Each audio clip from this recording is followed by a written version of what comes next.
Hello friends, welcome to the topper junction. दोस्तों, बात करेंगे आईबीपीएस आरआरबी का जो एग्ज़ाम होने वाला है, अपकमिंग जो एग्ज़ाम है उसके प्रीलिम्स एग्ज़ाम्स को किस तरह से अटेम्प्ट करेंगे कि अपना स्कोर मैक्सिमम रहे। दोस्तों, मैंने 80 आउट ऑफ 80 स्कोर किया लगातार 3 साल क्लरिकल के एग्ज़ाम में। पीओ के एग्ज़ाम में 70 प्लस मेरा स्कोर रहा है तीनों साल में। तो प्रीलिम्स को अपन किस तरह से हैंडल करें या किस तरह से टैकल करें कि अपना स्कोर मैक्सिमम रहे और अपन एटलीस्ट प्रीलिम्स निकाल के मेंस के लिए क्वालिफाई कर सकें। ठीक है, तो बात करते हैं अपन आरआरबी पीओ के बारे में। उसके बाद में बात करेंगे क्लरिकल की बात करें दोस्तों, तो वहाँ पे आपके पास कोई ऑप्शन नहीं है। 80 आउट ऑफ 80 आपको अटेम्प्ट करना है और स्कोर आपका 80, 78, 79 रहना है।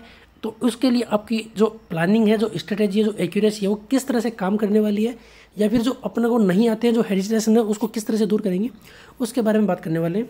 तो पहले अपन बात करते हैं आरआरबी पीओ क्वांट और रीजनिंग बोथ सेक्शन की बात करेंगे। तो पहले अपन बात करते हैं क्वांट सेक्शन की। क्वांट सेक्शन के अंदर दोस्तों जितने भी जो क्वेश्चंस होते हैं, जो सेक्शन वाइज में बात करूं, तो यहाँ पे अगर अपन बात करते हैं सबसे पहले सिंप्लीफिकेशन की, तो सिंप्लीफिकेशन के 5 क्वेश्चन आते हैं। हो सकता है आपको किसी शिफ्ट में 10 क्वेश्चंस देखने को मिल जाएं। ठीक है, उसके बाद में बात करते हैं डीआई की। तो 2 डीआई एटलीस्ट आती है, जो 10 क्वेश्चन यहाँ से क्या होते हैं, फिक्स रहते हैं। हो सकता है कि भाई सिंप्लीफिकेशन 5 हो तो डीआई 1 इंक्रीज हो सकती है, ऐसी पॉसिबिलिटी बनती है। सेकंड आता है दोस्तों नंबर सीरीज। तो यहाँ पे अगर नंबर सीरीज और इनइक्वलिटी दोनों पैरेलल में चलती है, या तो नंबर सीरीज आ जाएगी या फिर इनइक्वलिटी आ जाएगी। तो यहाँ से कितने क्वेश्चन बनेंगे, 5 क्वेश्चन यहाँ से बनते हैं। ये मैक्सिमम है, ये बनते ही बनते हैं। इस तरह से क्वेश्चन वर्ड फॉर्मेशन होता है। ठीक है, तो ये जो 3 सेक्शन हैं, आपके 3 सेक्शन टोटल 25 क्वेश्चंस को कवर करेंगे। तो उन 3 सेक्शन से दोस्तों 25 क्वेश्चंस अटेम्प्ट आपको करने हैं। यहाँ से आपको कोई भी एक चीज़ भी मिस नहीं करनी। अब स्टूडेंट्स के मन में रहता है कि सर पीओ का एग्जाम में रॉन्ग नंबर सीरीज क्या रहती है, डिफिकल्ट रखती है। कुछ स्टूडेंट्स को रॉन्ग नंबर सीरीज डिफिकल्ट लगती है। तो उन स्टूडेंट्स को एक ही चीज़ बताऊंगा कि जो भी सेक्शन आपको डिफिकल्ट लग रहा है उसको आप एक बार स्किप कर दें। ठीक है, ऐसा नहीं है कि अपन रॉन्ग सीरीज नंबर सीरीज को लेके बैठे और अपना टाइम वेस्ट हो रहा है। टाइम वेस्ट बिल्कुल भी नहीं करना। अब ठीक है, तो अपने को क्या करना है, सबसे पहले सिंप्लीफिकेशन उठानी है, डीआई उठानी है, नंबर सीरीज या इनइक्वलिटी में से जो भी सेक्शन आ रहा है उसको अटेम्प्ट करना है। आजकल क्या होता है, पीओ के पेपर में जो प्रीलिम्स होता है उसके अंदर क्वांटिटी 1 क्वांटिटी 2 वाले क्वेश्चंस भी डाल दिए जाते हैं, वो थोड़ा सा डिफिकल्ट लेवल को इंक्रीज करने के लिए। लेकिन उन क्वेश्चंस को अगर आप ढंग से पढ़ोगे, ढंग से देखोगे, तो उसके अंदर 1 या 2 क्वेश्चन ऑटोमेटिक क्या होते हैं, एलिमिनेट हो जाते हैं। ऑप्शन से क्वेश्चन को सोल्व करने की कोशिश करें, सोल्व करने की ट्राई करें। सेकंड थिंग, एक इंपॉर्टेंट बात ये बताना चाहूँगा कि भाई जो रफ पेपर होता है आपका, उसको जितना कम यूज में लेंगे उतना बेस्ट है। उसके लिए आपकी जो तैयारी है, जो आपकी सिंप्लीफिकेशन कैलकुलेशन जो है, वो आपकी मेंटल कैलकुलेशन होनी चाहिए। ऐसा नहीं है कि अपन गुना करने के लिए भी रफ शीट का प्रयोग कर रहे हैं। तो वो चीज़ें क्या चलनी चाहिए, अपने माइंड में चलनी चाहिए कैलकुलेशन। बात करेंगे वर्ड प्रॉब्लम की। स्टूडेंट्स की सबसे बड़ी प्रॉब्लम होती है कि वर्ड प्रॉब्लम का क्स तरह से सोल्व किया जाए, कि भाई जो भी क्वेश्चंस आ रहे हैं, SICI, profit loss, work and time, या फिर एज रेशियो, जो भी क्वेश्चंस आते हैं अपने वर्ड प्रॉब्लम से, तो उनको किस तरह से हैंडल किया जाए या फिर उनको जल्दी सोल्व कैसे किया जाए। तो उसके बारे में मैं स्टार्टिंग में बताना चाहूँगा कि भाई वो चैप्टर अटैम्प्ट किए या फिर वो क्वेश्चंस अटैम्प्ट कीजिए जो आपको ईजी लगते हो। इसका मतलब हो गया जैसा कि एज का चैप्टर है, या फिर रेशियो का चैप्टर है, CISI है।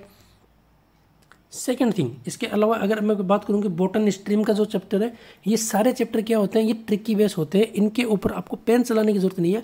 अब स्टूडेंट बोलेंगे सर CISI इतना डिफिकल्ट है और आप बता रहे हो बिना पेन। दोस्तों, एग्जाम के अंदर जितने भी क्वेश्चन आते हैं, एटलीस्ट प्रीलिम्स के अंदर, वो आते हैं डायरेक्ट कैलकुलेशन बेस पे। कैलकुलेशन कैसी होनी चाहिए, मेंटल कैलकुलेशन। ऐसा नहीं है कि अपन CISI को परसेंटेज लेके अपन, या फिर वो रेशियो दिया हुआ है, या फिर अपने पास में कुछ भी गिवन है, उसको अपन क्या करें, बैठ के उसको कैलकुलेट कर रहे हैं, या फिर 80 पे उनको मल्टीप्लाई कर रहे हैं। तो इतना टाइम अपने को नहीं मिलता है।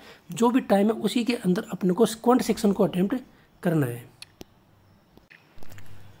ठीक है, तो क्वांट सेक्शन के अंदर अगर मैं एग्रीगेट टाइम की बात करूँ तो टोटल टाइम अपने पास 45 मिनट्स है दोनों सेक्शन को अटेम्प्ट करने के लिए।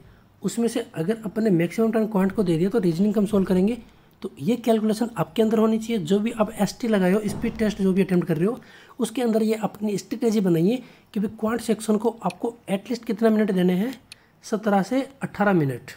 ठीक है, किसी स्टूडेंट को लग रहा हो कि भाई इतने मिनट में क्वांट से खत्म नहीं हो सकता, तो उस स्टूडेंट के लिए 20 मिनट्स का टाइम देता हूँ मैं। 20 मिनट्स में आपको क्वांट सेक्शन को अटेम्प्ट करना है। जितने क्वेश्चन अटेम्प्ट हो रहे हैं उतने करके नेक्स्ट आपको रीजनिंग सेक्शन पे अटेम्प्ट कर लेना है। या फिर किसी स्टूडेंट्स की, देखो दोस्तों, ये मेंटल कैलकुलेशन आपकी होनी चाहिए, ये प्लानिंग आपकी होनी चाहिए कि पहले कौन सा सेक्शन अटेम्प्ट करना है। आपको रीजनिंग ईजी लगती है रीजनिंग कीजिए, क्वांट ईजी लगती है क्वांट कीजिए। रीजनिंग सेक्शन मैं सबसे पहले रीजनिंग अटेंड करता था और आउट ऑफ 40 क्वेश्चंस में अटेम्प्ट करता था। ये मेरी प्लानिंग थी। 40 में से 40 क्वेश्चन अटेम्प्ट करना था। मतलब इसका मतलब ये है कि भाई कोई भी क्वेश्चन छोड़ना नहीं है। मैं चलता था सीरियल से, और वो मेरी क्या थी, वो प्लानिंग थी, वो मेरी स्ट्रेटेजी थी, या फिर वो मेरा हार्डवर्क था कि भाई उस तरह की मैंने लेवल की तैयारी करी कि भाई सारे क्वेश्चन मेरे से अटेम्प्ट हो जाए। ठीक है, फिर बात करेंगे रीजनिंग की। तो रीजनिंग सेक्शन को आप किस तरह से मैक्सिमम स्कोर कर सकते हो। देखो दोस्तों, जो भी क्वेश्चन इसमें बन रहे हैं पजल को छोड़कर, मैं पजल को सबसे लास्ट में अटेम्प्ट करूंगा, क्योंकि पजल में फंसने के चांसेस रहते हैं। आप एक नज़र से पजल को देख के पहचान सकते हो कि ये पजल आपसे बन पाती है या नहीं पाती। जैसे कि अगर पजल आ रही है फ्लोर बेस, या फिर आ रही है बॉक्स पे, या फिर ब्लड रिलेशन पे, या फिर लीनियर प्रॉब्लम है, या फिर जो आमने सामने बैठते हैं उसकी प्रॉब्लम है, तो जो भी आपके पास पजल है उसको आप सोल्व कर पाते हो। आपने जो प्रैक्टिस की है उसमें उस पजल को कितने टाइम में सोल्व कर रहे हो, तो वो डिपेंड करेगा आपका वहाँ पे जो एग्ज़ाम सेंटर है, हॉल के अंदर आपका सिस्टम, वहाँ पे आपको जजमेंट खुद को लेना है कि भाई मेरे से ये पजल वहाँ पे सोल्व होती थी, इसका मतलब मैं अभी ये प्रॉब्लम सोल्व कर सकता हूँ। ठीक है, पजल को छोड़कर बाकी जितने भी क्वेश्चन हैं, अपन ने 2 से 3 पजल आती है, तो रिमेनिंग बचे 25 क्वेश्चन। तो 25 क्वेश्चन को दोस्तों आपको सोल्व करना है 10 to 12 मिनट्स के अंदर। अब स्टूडेंट सोचेंगे अरे सर ये तो ज़्यादा हो गया, इतने मिनट में नहीं हो पाता, तो वो प्रैक्टिस है दोस्तों, ये करना है और तो करना ही पड़ेगा। ठीक है, अब पजल की बात करते हैं। तो 3 अगर पजल आती है तो एक पजल को मैक्सिमम कितना टाइम देना दोस्तों, 3 मिनट, क्योंकि प्रीलिम्स की जो पजल है वो इतना लेवल की नहीं आती, तो उसको आप 3 मिनट से ज़्यादा का टाइम दे पाओ। अगर आपने पजल को 5 मिनट या 6 मिनट का टाइम दे दिया तो वो हो सकता है अपने को प्री में सिलेक्शन दिलाने से वंचित कर सकता है, वहाँ से आपको एक स्टेप पीछे ला सकता है। ठीक है, ये बात हो रही है अपनी पीओ की। अब बात करेंगे नंबर ऑफ अटेम्प्ट की।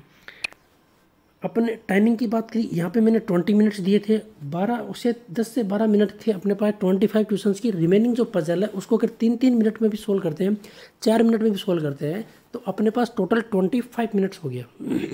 टोटल कितना हुआ दोस्तों, 45। तो आउट ऑफ 45 मिनट अपन ने कवर किया। और नंबर ऑफ अटेम्प्ट की बात करें अपन, तो नंबर ऑफ अटेम्प्ट की बात करते हैं, तो यहाँ से अगर आपको फिर भी लेवल ईजी लग रहा है, टफ लग रहा है, मिनिमम आपको 35 क्वेश्चंस अटेम्प्ट करने हैं या फिर इससे ज़्यादा अटेम्प्ट करने हैं। ये है अपना क्वांट सेक्शन। रीजनिंग की बात करें तो रीजनिंग की तो मैं हमेशा कहता हूँ स्टूडेंट को कि आपको 40 क्वेश्चंस अटेम्प्ट करने हैं।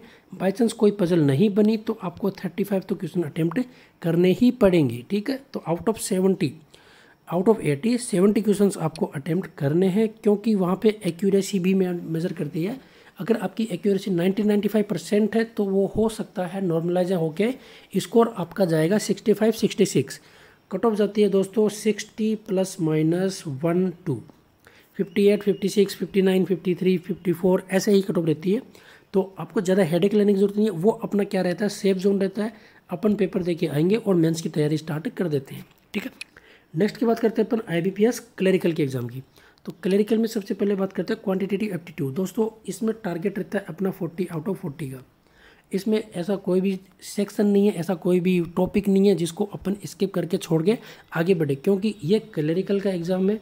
और क्लरिकल का एग्ज़ाम में दोस्तों लेवल रहेगा थोड़ा सा ईजी। यहाँ पे अगर मैं टॉपिक वाइज बात करता हूँ तो जो सिंप्लीफिकेशन है उसके 15 क्वेश्चन आते हैं, 15 के 15 अटैम्प्ट करने, और मैक्सिमम टाइम होता है अपने पास में 3 मिनट का।